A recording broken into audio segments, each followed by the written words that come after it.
Protests are going on in Billings and authorities were notified of the rally ahead of time. Billings police says they expected the protest to be peaceful, but also say they are prepared for any outcome. For organizers, they say it'll be an emotional day, and Q2's Jenny Fick brings us more.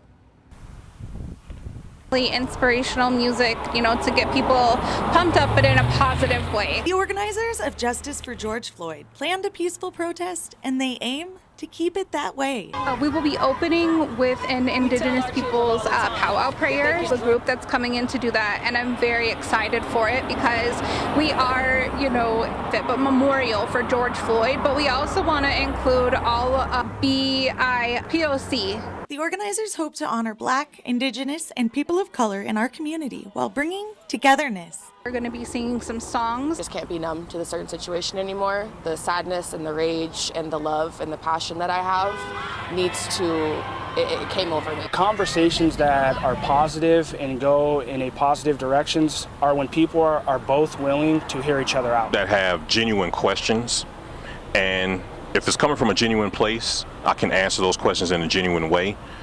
They have also been contacted by people from the Not in Our Town program. Yes, we don't want people to just come hold the sign and think, hey, I just changed the world, because that's not what's happening. We need to keep going.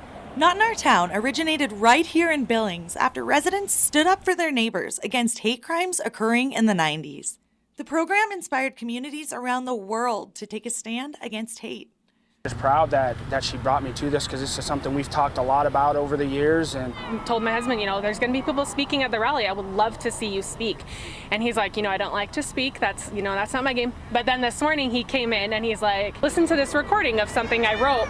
And I listened to it and I just started crying because I'm like, I'm so proud of you. I'm not just going to stop here just for this one certain moment. It's going to keep going for the rest of my life so my kids can ensure and everybody else's children have a better future. We'll close out with a prayer, and we will also be laying down on the ground with our hands behind our back for the 8 minutes and 46 seconds that George Floyd was held down. And so I think educating yourself and being open to having conversations with people of color and other minority groups, that's a great start.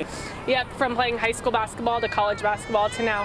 He's going to be a teacher at Skyview this year. So, changing kids' lives. So, changed ours. It's awesome that we get to involve different cultures in what we're doing, and that's our goal, is to bring everybody together. So we do have a great support system in our community with people who do want to help and genuinely care. So you got to start somewhere, and that's where we're starting. In Billings, Jenny Fick, MTN News. Organizers also said they will be handing out masks to the crowd, and will have coverage from today's protest tonight at 10 o'clock.